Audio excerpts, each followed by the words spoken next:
വെള്ളം നിറഞ്ഞു? ഇവിടെ ഇപ്പോൾ 3 ദിവസം ഞായറാഴ്ച വൈകിട്ട് പെട്ടെന്ന് മിന്നലായിട്ട് പ്രളയം രാത്രി 1 മണിക്ക് ശേഷം വന്ന 1 മണി വരെ 12 മണി വരെ ഒരു കുഴപ്പമില്ലായിരുന്നു. പക്ഷേ പെട്ടെന്ന് 1 മണിക്ക് ശേഷം വെള്ളം വന്ന് പെരക്കകത്തെല്ലാം കയറി റോഡെല്ലാം കരകഴിഞ്ഞ് ഒഴുകി വന്നു. പിന്നെ ഇതുവരെ നിന്നിട്ടില്ല.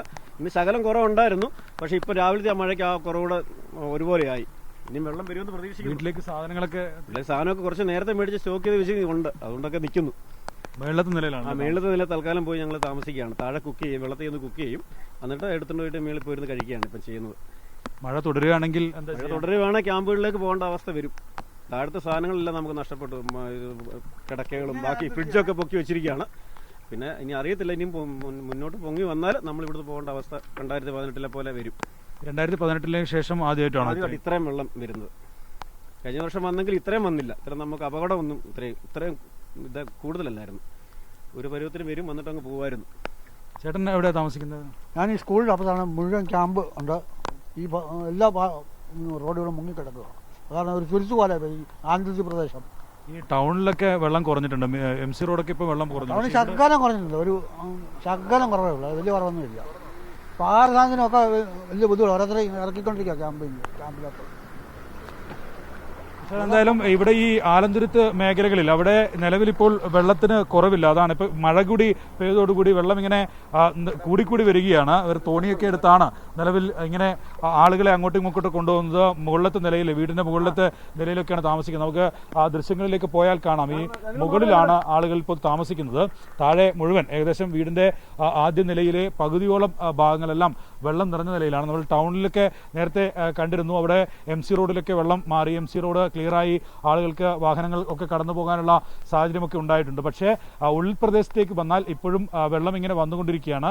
തൊട്ടടുത്ത ആറിലേക്ക് വെള്ളം എത്തി ഒഴുകിപ്പോയാൽ മാത്രമേ ഇവിടെ പൂർണ്ണമായും വെള്ളക്കെട്ട് ഒഴിവാകുകയുള്ളൂ. ഇവർ പറയുന്നത് 2018 പ്രളയത്തിന് ശേഷം ഇത്രയും വലിയൊരു വെള്ളം ഇവരുടെ വീടുകളിലേക്കൊക്കെ എത്തിയത് ഇതാദ്യമായിട്ടാണ്. സാധാരണഗതിയിൽ ഇവർക്ക് അതിനുള്ള പ്രിക്കോഷൻസ് ഒക്കെ ഉണ്ട്. അതാണ് ഈ വീടുകളിൽ തന്നെ ഉള്ള തോണികളൊക്കെയാണ്.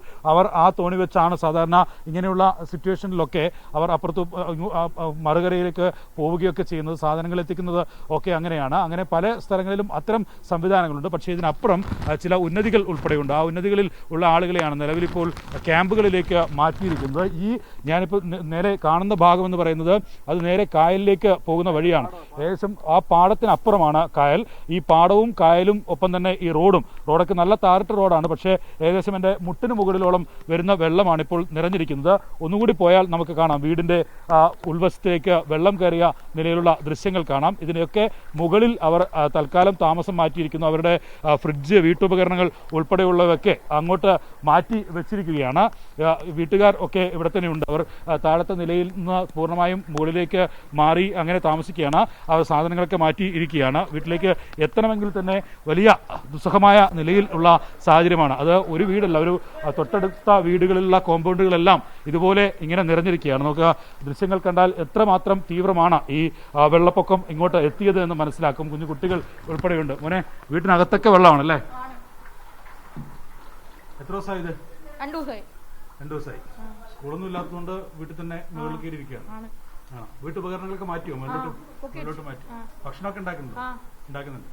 മുകളിൽ നിന്നാണോ ഉണ്ടാക്കുക? അപ്പുറത്ത് വീട്ടിൽ നിന്ന് ഉണ്ടാക്കി തരും അല്ലേ? ഏത് ക്ലാസ്സിലാണ് പഠിക്കുന്നത്? 9. നിഷാദ് ഇതാ കാണാം, ചെറിയ കുട്ടികൾ ഉൾപ്പെടെ. ആ കുട്ടിയെ ഒക്കെ കണ്ടാൽ അറിയാം അവരുടെയൊക്കെ ഏകദേശം പകുതിക്ക് മുകളിൽ വെള്ളമാണ്. മോനെ, ആദ്യമായിട്ടാണോ ഇങ്ങനെ വെള്ളം വന്ന കണ്ടത്? നേരത്തെ കണ്ടിട്ടുണ്ട്. അപ്പൊ കഴിഞ്ഞ വർഷം ഉണ്ടായിരുന്നോ? ആണോ? ഏത് ക്ലാസ്സിലാണ് പഠിക്കുന്നത്? 2. സ്കൂളൊക്കെ അടച്ചുകൊണ്ട് വെള്ളമൊക്കെ കയറി എന്താ കളിക്കുക? എങ്ങനെയാ? കളിയൊന്നുമില്ല, വെറുതെ ഇരിക്കുകയാണല്ലേ വെള്ളത്തിന് നിലയിൽ. പക്ഷെ അത് ഇതാണ് നമ്മൾ ഏകദേശം കുട്ടനാടിലൊക്കെ കാണുന്നതിന്റെ അതേ നിലയിൽ ഉള്ള ദൃശ്യങ്ങളാണ് ഇവിടെ. മുൻപൊക്കെ കുട്ടനാട് മേഖലകളിലൊക്കെയാണ് കായലിനോട് ചേർന്ന് ഇത്തരത്തിൽ വലിയ തരത്തിൽ വെള്ളപ്പൊക്കം ഉണ്ടാകാറ്. പക്ഷേ തിരുവല്ലയിലെ ഈ ആലന്തുരുത്ത് മേഖലകളിലും ഇപ്പോൾ വലിയ തരത്തിലുള്ള വെള്ളക്കെട്ട് അനുഭവപ്പെടുകയാണ്. അത് മാറുന്നില്ല എന്നുള്ളതാണ്. നമ്മൾ നേരത്തെ രാവിലെയൊക്കെ പോയപ്പോൾ MC റോഡിലൊക്കെ കണ്ട കാഴ്ച, അത് അവിടെ കുറെ വെള്ളക്കെട്ടുകൾ മാറി. അതൊരു ആശ്വാസമാണ് എന്നൊക്കെ പ്രതീക്ഷിച്ചിരുന്നു. നമ്മൾ സന്തോഷത്തോടെയാണ് അവിടെ ഒന്ന് റിപ്പോർട്ട് ചെയ്തത്. പക്ഷേ ഇങ്ങോട്ട് അതിന്റെ ഉൾഭാഗങ്ങളിലേക്ക് ഭാഗങ്ങളിലേക്ക്, കായൽ ഭാഗങ്ങളിലേക്ക് ഒക്കെ വന്നാൽ അതല്ല അവസ്ഥ. വീട്ടിന് ഉള്ളിലെ ദൃശ്യങ്ങൾ നമുക്ക് കാണാം. വീട്ടിനുള്ളിലേക്ക് പൂർണ്ണമായും വെള്ളം കയറിയ നിലയിലാണ്. ഇനി ഈ വെള്ളം ഇറങ്ങിപ്പോയാലും ഇതൊക്കെ ഒന്ന് വൃത്തിയാക്കിയെടുക്കുക എന്ന് പറയുന്നത് അതാണ് അതിനേക്കാൾ വലിയ ദുസ്സഹമായ ഒരു കടമ്പ എന്ന് പറയുന്നത്. വീട്ടിനുള്ളിൽ പൂർണ്ണമായും വെള്ളം കയറിയിരിക്കുന്നു. ഇവിടെ കായലിലെ വെള്ളമായതുകൊണ്ട് തന്നെ ഈ ഒരു അമ്മ ഇവിടെ ഇരിക്കുന്നത് കാണാം. കാല് ഒക്കെ മുകളിലേക്ക് എടുത്ത് വെച്ച് വീട്ടിനുള്ളിൽ പൂർണ്ണമായും വെള്ളമാണ്. ആ വെള്ളത്തിലാണ് ഇപ്പോൾ അമ്മ ഇങ്ങനെ ഇരിക്കുന്നത്. അമ്മ എങ്ങനെയാ ഇത്തരത്തിൽ 2-3 ദിവസമായല്ലേ ഇങ്ങനെ വെള്ളം കയറിയിട്ട്? 3-4 ദിവസമായി. ഞായറാഴ്ച കയറിയതാ. ഭക്ഷണമൊക്കെ ഉണ്ടാക്കുക എങ്ങനെയാ ഇവിടെ? ഭക്ഷണമൊക്കെ ഉണ്ടാക്കും. സാധനങ്ങളൊക്കെ ഉണ്ടോ? ആളുകൾ കൊണ്ടുതരുന്നുണ്ടോ? എന്തെങ്കിലും ആരും ഒന്നും കൊണ്ടുവരും. നിങ്ങൾ തന്നെ പോയി വാങ്ങിക്കും അല്ലേ? ഞങ്ങള് പോയി വാങ്ങിച്ച സാധനമുണ്ട്. മുകളിലത്തെ നിലയിലാണോ? മേളിൽ കയറി കിടക്കും. പകലൊക്കെ ഇവിടെ ഇരിക്കുന്നു. അതിന് വാടകയ്ക്ക് കൊടുത്തിരിക്കുക. അവരും ഉണ്ട്. അപ്പൊ അവിടെ അഡ്ജസ്റ്റ് ചെയ്ത് കിടക്കില്ലേ? അഡ്ജസ്റ്റ് ചെയ്ത് കിടക്കുക. വീട്ടുപകരണങ്ങളൊക്കെ മുകളിലോട്ട് അതൊക്കെ പോക്കി ഒക്കെ വെച്ചിരിക്കുക. നിഷാദ്, ഈ വീട് കണ്ടാൽ അറിയാം മുഴുവൻ ചെളിയാണ്. വീട്ടിനകത്തൊക്കെ കട്ടിലൊക്കെ ഉണ്ട്. പക്ഷെ അതെല്ലാം വെള്ളത്തിന് ഇടയിലാണ്. വെള്ളം നിറഞ്ഞിരിക്കുന്ന അവസ്ഥയിലാണ്. ഇങ്ങനെ ഏറെ ദുസ്സഹമായ ഒരു സാഹചര്യം എന്ന് പറയാം. ഇനി ഇതൊക്കെ ഒന്ന് വൃത്തിയാക്കിയെടുക്കണമെങ്കിൽ സന്നദ്ധ സംഘടനകൾക്ക് സഹായിക്കേണ്ടി വരും. സാധാരണഗതിയിൽ അങ്ങനെയുള്ള സഹായങ്ങൾ പല സംഘടനകളുടെയും ഭാഗത്തുനിന്ന് ഈ വെള്ളം ഇറങ്ങുന്ന ഘട്ടത്തിൽ ഉണ്ടാകാറുണ്ട്. അങ്ങനെയാണ് ഇവർക്കൊക്കെ ഇത് വൃത്തിയാക്കാൻ കഴിയില്ല. അല്ലെങ്കിൽ ഒരു കുടുംബത്തിന് ഒറ്റയ്ക്ക് കഴിയുന്നതല്ല ഈ ദൃശ്യങ്ങളിൽ കാണുന്ന ചെളിയും ഒപ്പം തന്നെ വെള്ളവും ഒക്കെ എന്ന് പറയുന്നത്. അവർ ഫ്രിഡ്ജൊക്കെ എടുത്ത് ഒരു ടേബിളിന് മുകളിലേക്ക് മാറ്റി വെച്ചിരിക്കുകയാണ്. ഇനി ഏതെങ്കിലും തരത്തിൽ വെള്ളം കൂടുതലായി ഇങ്ങോട്ട് എത്തുന്ന സാഹചര്യം ഉണ്ടായാൽ അത് കുറച്ചും കൂടി ഈ വീട് തന്നെ മാറിപ്പോകേണ്ട അവസ്ഥയിലേക്ക് കാര്യങ്ങൾ പോകും. ഇവർ മുകളിലത്തെ നില വാടകയ്ക്ക് കൊടുത്തിരിക്കുകയാണ്. അവിടെ കൂടി ഒരു അഡ്ജസ്റ്റ് ചെയ്തിട്ടാണ് ഇപ്പോൾ ഇവർ താമസിക്കുന്നത് എന്നുള്ളതാണ് പറയുന്നത്. ഇത് ഈ വീടിന്റെ മാത്രം അവസ്ഥയല്ല, ഈ മേഖലകളിലെ വീടുകളിൽ എല്ലാം ഇതാണ് നിലവിൽ അവസ്ഥ. ഈ കറണ്ടൊക്കെ ഉണ്ടോ? കറണ്ട് ഇടയ്ക്കിടയ്ക്ക് പോയിട്ട് വരും. കറണ്ട് ഉണ്ട്. ഇപ്രാവശ്യം കറണ്ട് ഉണ്ട്. 2018 നമുക്ക് കറണ്ട് പൂർണ്ണമായിട്ടും ഇല്ലായിരുന്നു. അപ്പോൾ കറണ്ട് ഉള്ളതുകൊണ്ട് നമുക്ക് ആശ്വാസമുണ്ട്. മൊബൈലൊക്കെ ചാർജ് ചെയ്യാം. നമുക്ക് TV അത്യാവശ്യം കാണാം. വാർത്തകളൊക്കെ നമുക്ക് പെട്ടെന്ന് അറിയാൻ പറ്റും. വാർത്തകളുണ്ടാണല്ലോ നമ്മൾ വെള്ളം വരുന്നുണ്ട്, മഴയുണ്ടെന്നൊക്കെ പെട്ടെന്ന് അറിയാൻ പറ്റും.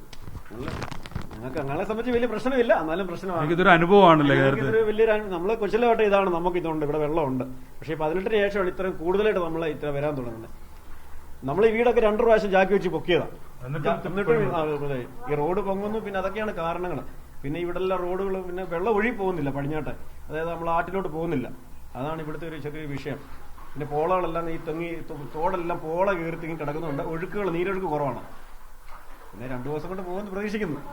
പക്ഷേ എന്തായാലും അതാണ് അതിന് പ്രധാനപ്പെട്ട കാരണം. നേരത്തെ നമ്മൾ 2-3 ആളുകളോടൊക്കെ സംസാരിച്ചപ്പോൾ അവരും പറഞ്ഞത് ഈ മേഖലകളിലേക്ക് ഇങ്ങനെ വെള്ളക്കെട്ട് അത് കൂടുതലായി വരാനുള്ള കാരണമെന്ന് പറയുന്നത് അത് തോട് പൂർണ്ണമായും വൃത്തിയാക്കാതെ അതിൽ മാലിന്യങ്ങളൊക്കെ അടിഞ്ഞുകൂടി വെള്ളം പുറത്തേക്ക് പോകാത്തതാണ് പ്രധാനപ്പെട്ട പ്രതിസന്ധി എന്നുള്ളതാണ്. അതുകൊണ്ടാണ് ഇങ്ങനെ 2018-ന് ശേഷം നിരന്തരമായി സ്ഥിരമായി ഇങ്ങനെ മഴ പെയ്യുന്ന ഘട്ടങ്ങളിലെല്ലാം വെള്ളം ഇവിടേക്ക് ഒഴുകുന്നത്.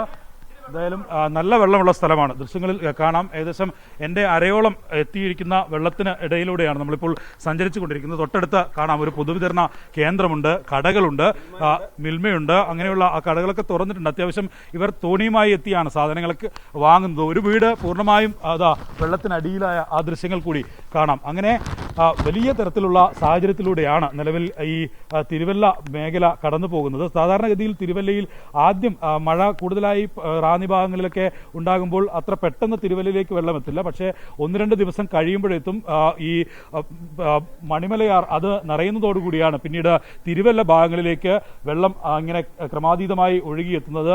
ഒഴുകി പോകുന്നില്ല. പമ്പയാറിലെ വെള്ളം പൂർണ്ണമായും ഒഴുകിപ്പോകാതെ ഇവർക്ക് ഇവിടെ നിന്ന് വെള്ളം ഒഴുകാനുള്ള സാഹചര്യമില്ല. അതുകൊണ്ടാണ് നിലവിൽ ഈ തിരുവല്ല ഭാഗങ്ങളിലുള്ള പല പ്രദേശങ്ങളും വെള്ളത്തിലടിയിലാകാൻ കാരണം. ഈ ടൗണോട് ചേർന്ന മേഖലകളിൽ ഒക്കെ നിലവിൽ വെള്ളം ഇറങ്ങിയിട്ടുണ്ട്. പക്ഷേ ഇപ്പോഴത്തെ ഭാഗത്തേക്ക് വന്നാൽ ഇവിടെ വലിയ തരത്തിലുള്ള വെള്ളക്കെട്ട് ഇപ്പോഴും അനുഭവപ്പെടുന്നു. എന്താ ചേട്ടാ 2-3 ദിവസമായി? 2 ദിവസമായി വലിയ പ്രശ്നമാണ്. ഇനിയിപ്പോൾ ഒരു അടിയൂടെ പൊങ്ങിയാൽ എൻ്റെ കടയ്ക്കകത്ത് കയറും. റേഷൻ കടയും അങ്ങനെ നിൽക്കുന്നു. പിന്നെ ഇനിയിപ്പം വലിയ പ്രശ്നം. ആൾക്കാരാരും കടകളിൽ വരുന്നതുമില്ല. ഇങ്ങനെ നിൽക്കുന്നു. ഇനിയിപ്പം അടുത്ത വെള്ളം ഇപ്പം വീണ്ടും ഭയങ്കരമായിട്ട് ശക്തി കൂടുന്നെന്ന് പറയുന്നുണ്ട്. അങ്ങനെ വരുവാണെങ്കിൽ ഇതിനകത്ത് കയറുമായിരിക്കും. അതാലും ഇങ്ങനെ കരുതിയിരിക്കുക.